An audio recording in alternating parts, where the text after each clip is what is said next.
여러분 안녕하십니까? 지난 시간에는 이호순 사건 특별법과 관련해서 이호순 사건 진상규명을 잘 해서 화해를 이뤘으면 좋겠다라는 말씀 드렸는데요. 오늘은 광주항쟁과 관련한 말씀 드리겠습니다. 광주 민주화운동 진상규명법이 이미 발효돼서 지금 진상조사가 진행되고 있습니다. 사실은 이 광주항쟁과 관련해서는 이미 오래전에 김영삼 정권 때 민주항쟁을 규정을 하고 진상규명뿐만 아니라 보상까지 이루어져 왔습니다. 그런데 아직까지도 또 진상규명 얘기를 하는 것은 진상규명이 제대로 안 되고 있기 때문입니다. 진상규명이 제대로 안 되고 있는 가장 큰 이유는 정치적인 지형 때문에 그렇습니다. 한쪽에서 진상규명을 하자 그러면 다른 한쪽에서는 그걸 어떻게 해서든지 잘 안 되게 하려는 반대 작용이 있어 왔기 때문에 제대로 안 되고, 또 하나는 그 사건을 일으켰던 전두환 일당들이 지금 살아 있습니다. 근데 그 살아있는 사람을 놔두고도 그 사람들을 제대로 진상규명을 할 수 없게 만드는 많은 세력들이 있습니다. 그 세력들이 아직 온전하고 있기 때문에 안 되는 거죠. 다시 말하면은 광주에 가가지고 많은 사람들 죽인 군인들이 살아 있습니다. 장교들도 살아 있고 사병들도 살아 있지 않습니까? 그 사람들이 누구에게서 명령을 받았는지 다 알고 있지 않습니까? 그 사람들이 지금 살아 있거든요. 그런데도 진상규명이 안 됩니다. 그 이유는 그 사람들을 뒤에서 보호하고 있는 세력들이 있기 때문입니다. 다시 말하면 국가가 아무리 이 문제에 대해서 사과하고 또 금전적으로 보상을 하더라도 그 반대 측에 있는 세력들이 온전해 있고, 그 세력들이 자기들의 세력을 유지하기 위해서 끊임없이 이걸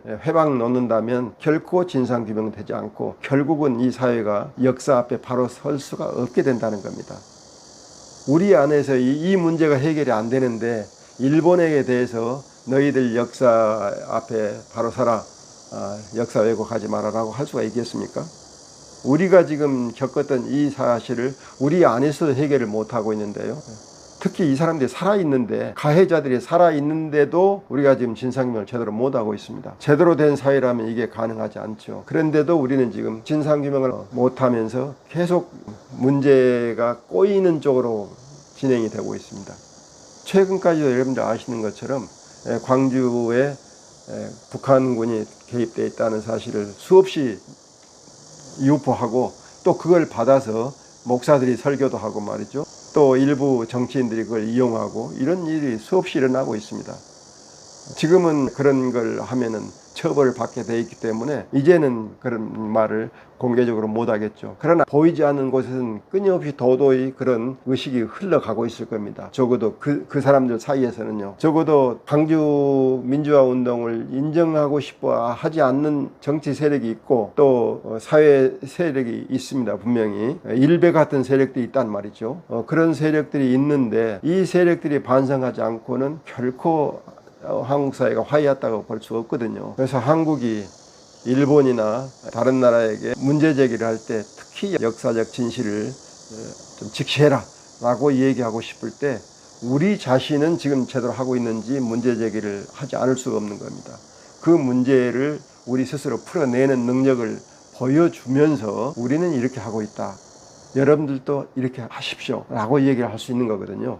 그래서 지금 광주항쟁과 관련한 요 진실규명, 특히 발포자 책임 문제는 이거 우리가 반드시 해결해야 됩니다. 이거 해결하지 않고 광주 진상규명이 이루어졌다는 건 말이 안 되는 거지 않습니까? 모든 사람들이 대충 누가 발포자라는 거를 감은 잡고 있지만 본인이 내가 했습니다 라고 얘기를 하지 않고, 또 직접 그 명예를 받은 사람이 아무개가 됩니다 라고 얘기를 하지 않은 이상은 우리가 알 수가 없게 되는 거죠. 영원히 미궁에 빠지는 거죠. 그래서 이 부분은 좀 더 체계적이고 좀 더 합리적으로 진행을 해야 됩니다. 우리가 연좌제를 적용하지 않는다 하지만은 의식적으로 연좌제를 적용하지 않을 수가 없고요.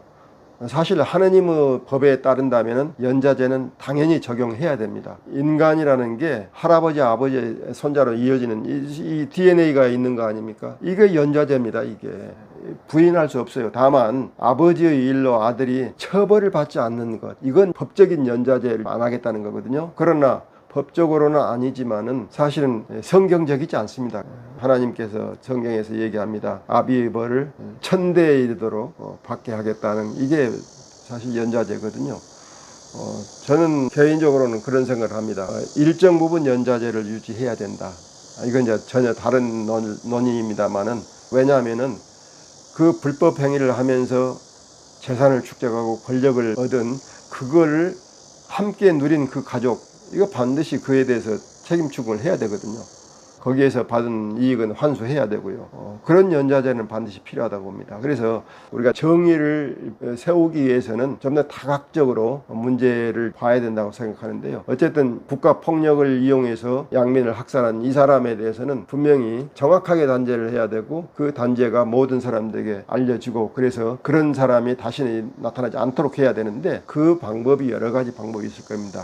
제가 생각할 때는 본인도 내가 잘못했습니다. 용서를 빌고 사과를 하고 죽으면은 그 자신의 명예가 회복될 거라고 저는 생각합니다. 그런 의미에서 그 가족이 자기 아버지나 또는 친척에게 우리 화해하자, 사과하고 용서를 빌자라고 얘기를 해야 되고 또 그 아내도 마찬가지입니다. 아내도 해야 되고 아들도 해야 되고 그와 함께 부를 누렸던 사람들 이런 사람들도 우리가 잘못을 뉘우치자라고 얘기를 해야 됩니다. 그래서 그런 분위기를 만들어낼 수 있도록 우리 사회가 성숙해야 된다는 얘기입니다. 아직도 특정 지역이나 특정 정치 세력은 그 사람들을 영 취급하는 경우가 있습니다. 그걸 그대로 온전한 상태에서 일본에게 역사 문제를 해결하라고 얘기하는 건 우리 자신이 좀 떳떳하지 못하다는 겁니다. 그래서 우리는 우리 자신들로 최대한으로 우리 문제를 해결하면서 일본에 대해서 문제 제기를 더 강력하게 하고 미국이나 영국이나 이런 우방들에게 일본의 이런 문제에 대해서 강력하게 얘기를 할 수가 있을 것입니다. 그렇게 우리가 강력하게 문제 제기를 하려면은 역시 우리가 준비가 좀 돼 있어야 된다. 그 준비라는 게 다른 게 아니고 우리 자신의 문제를 이렇게 해결을 해놓고 이러이런 방법으로 보니까 이런 문제가 해결되더라. 일본도 이렇게 한번 해결하자라고 얘기를 할 수가 있는 거죠. 그래서 광주 민주화 운동과 관련한 진상규명은 피해자가 몇 명이냐 하는 진상규명은 상당히 이루어지고 있죠. 그런데 중요한 것은 가해자가 누구고 그 가해자가 사과와 용서를 받게 하는 부분에 대해서는 너무 진행이 안 되고 있기 때문에 그 부분에 대해서 그게 가능해질 수 있도록 시민사회가 협력을 해야 될 겁니다. 시민사회가 열심히 분위기를 만들어서 소위 가해 집단들이 그렇게 가해한 상태에서 사과하지 않은 상태에서 허위허식하지 못하도록 명예를 유지하지 못하도록 하는 강력한 분위기를 만들어내야 된다고 생각합니다. 그런 의미에서 이번에 진상규명 노력은 시민사회가 좀 더 성숙된 자유민주주의 사회가 되도록 한다는 차원에서 많은 관심을 가져주면 좋겠습니다.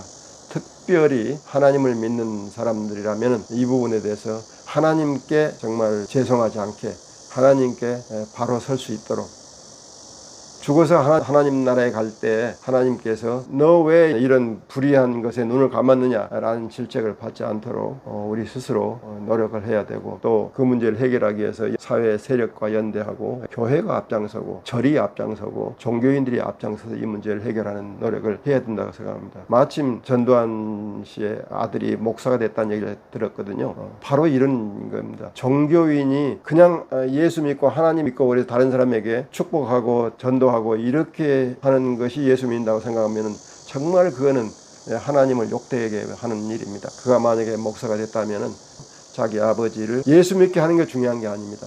자기 아버지에게 잘못을 사과하고 용서를 구할 수 있도록 하는 그런 감화를 줄 수 있어야 된다고 생각합니다.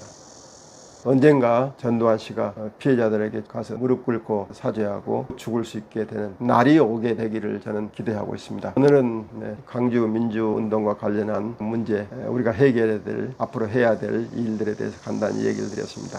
여러분 안녕히 계십시오.